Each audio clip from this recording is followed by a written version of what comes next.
everybody, my name is Olga and this is Yoga Lab. In today's lab we're going to cover the safety and appropriate alignment for the wrists. We're going to learn how to position the hands correctly on the mat so that you don't dump all of your body weight onto this pretty vulnerable and small joints.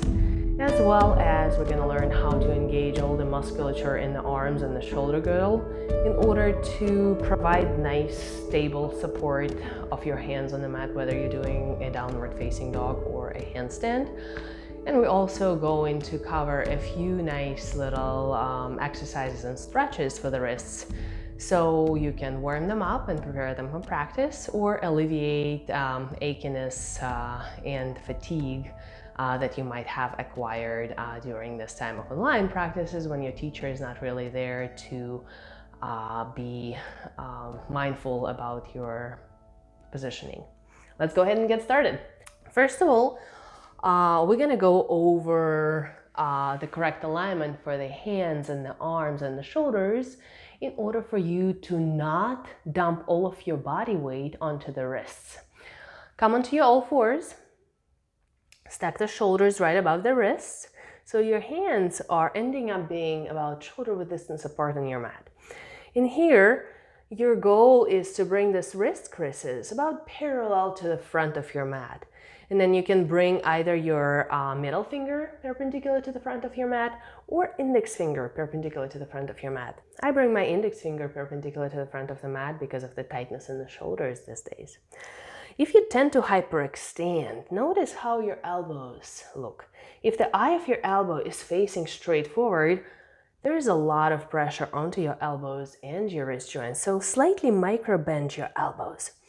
And then with your hands, think about a dome of a big medieval church.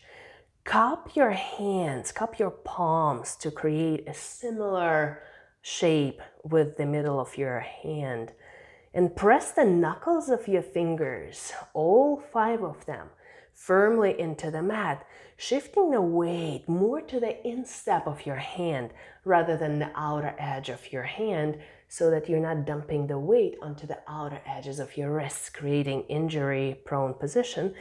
And if you do it repetitively, repetitive stress to injure your wrists. A lot of times what I see in my students is cupping off this index finger knuckle up, which is exactly what creates this extra pressure to the outer edge of the wrist. So really actively pressing down through the knuckle of your index finger and your thumb, feeling the engagement in the inner forearm, as well as the engagement in the inner bicep, and even pecs major and minor are starting to work here, making the whole shoulder girdle, including the rhomboid muscles in between the shoulders, work as you really feel like you're pressing down the floor with your hands, pushing away from the floor with your arms, really activating the whole musculature in the shoulder girdle and your arms.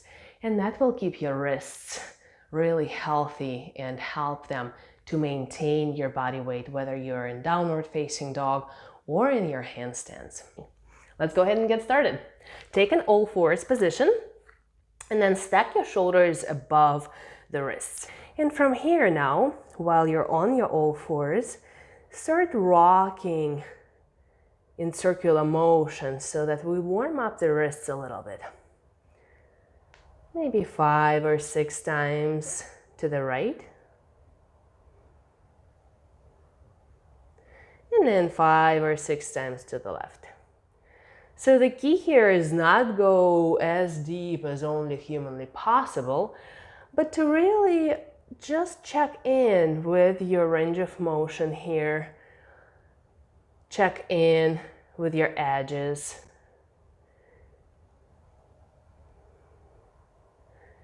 And then we stop.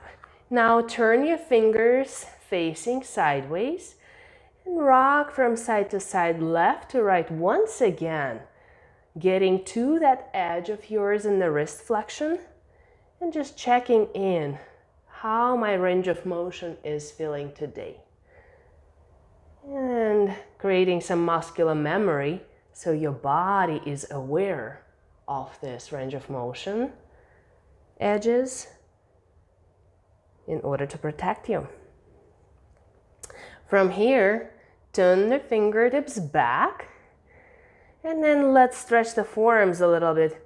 Shift the weight back onto your shins here. Allow the heels of your hands to come up.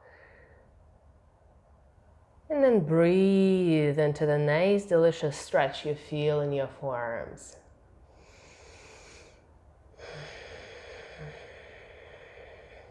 Release. Come up into a simple sit. Shake out your wrists. Now let's strengthen the wrists a little bit. Come onto your all fours. Stack the shoulders above the wrists. Stack the knees right beneath the hips. Stabilize yourself in this position.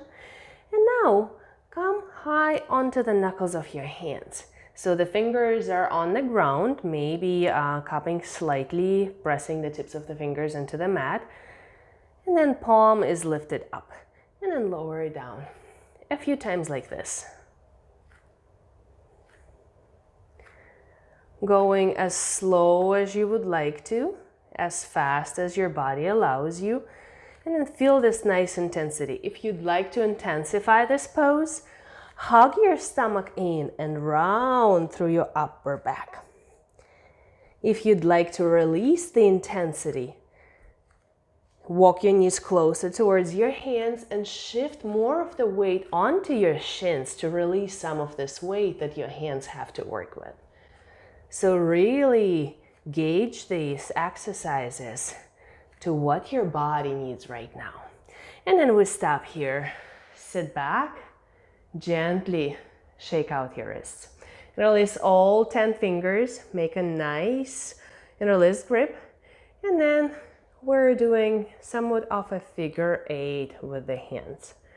Always quite awkward for me, frankly.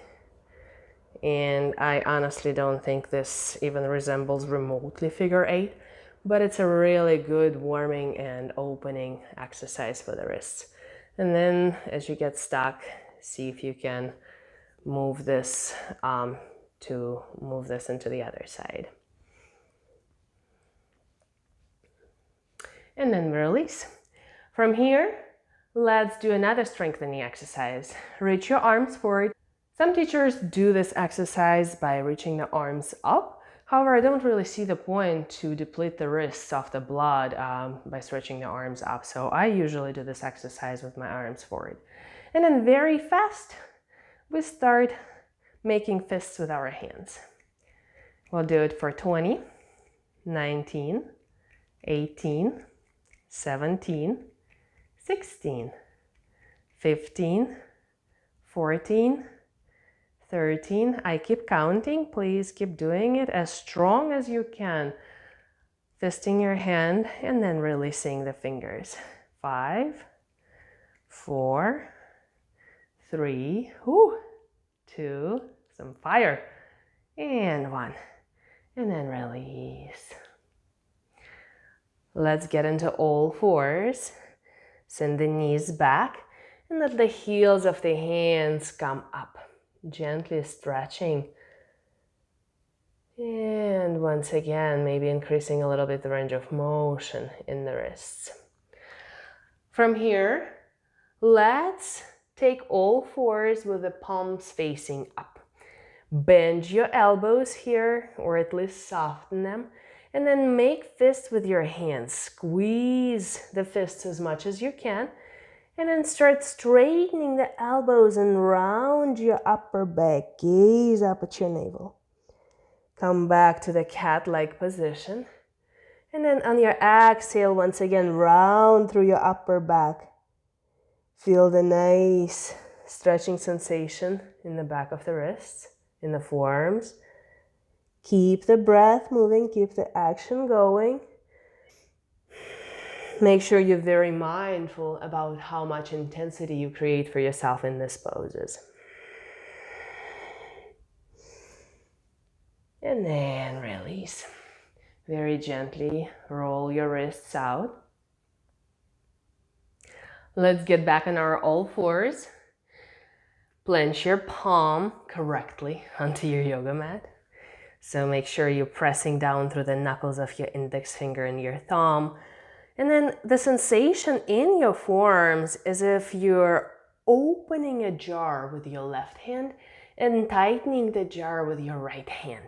If you tend to hyperextend and your eyes of the elbows are facing forward just like this, slightly microbend your elbows so you really empower and feel the rhomboid muscles right between your shoulder blades and pecs up at the front of your chest to really fire up. And the sensation is similar to as if you're trying to push the floor away from you with your hands. So in here, we'll do finger push-ups. So first we did the push-ups on the knuckles. Now we're gonna elevate the whole palm, and the push-up is coming all the way onto the tips of the fingers. For 10, 9, 8, 7, 6, 5, 4, 3, 2, and 1. Release, sit back. A very nice release from this exercise would be take your hands in prayer, lightly press the palms together, and then open them like a little book. Press the backs of the hands together and complete the motion by circling your wrists all the way around and back into the prayer. A few more rounds like this, or 4.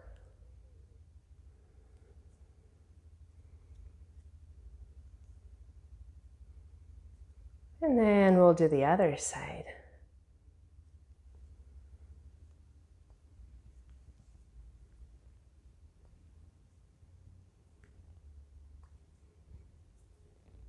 And release. Now that we did a little bit of exercises on our all fours, let's move into plank position. And then in plank position, we're going to turn our fingers backwards. Just make sure your hands are still shoulder width distance apart. With this one, first, let's move the left leg back. And with the right toes tucked in all fours, lift your right knee off the ground just about an inch. Feel the nice activation in your forearms as you gently microbend your elbows back, especially if you're hyperextender. Fingers are spread nice and wide. Release your right knee to the ground, step your left leg back. Step your right leg back into plank position. Tuck your left toes under, lift your left knee off the ground about an inch. This will really activate your core muscles. And as you push the ground away from you with your hands and gently microbend the elbows backwards, really feel the nice engagement through the upper back and the shoulders and the biceps and the lower arms. And then release this position. Now we're gonna step both feet back for this interesting plank position. Once again, push the floor away with your hands. Maybe gently rock from side to side. Pressing down through the heel of your hand and through the knuckles of your index fingers. Take another breath and release. Release the pose. Gently rotate your wrists. Let's release the wrists now from all this hard work. Come onto your all fours. Take your hands, palms up, shoulder width distance apart, right beneath your shoulders. And then make fists with your hands. Squeeze them as tight as you only can. If you have flexible wrists here, you can press your thumb onto your index finger, pushing it down a little more. And then bend your elbows, cat-like back. Exhale, round your spine, straighten your elbows to where your body allows you. And then just a couple more rounds. As you inhale, rebend your elbows, release the intensity of the stretch in the wrist. As you exhale, straighten your elbows, getting a little deeper. And then release. Circle out your wrists. Hands down. I hope this was helpful. Please let me know how your wrists are doing after you do this, hopefully daily, maybe every other day, but definitely warming up at least a little bit your wrists before you start your yoga practice. Thank you very much for joining. Namaste.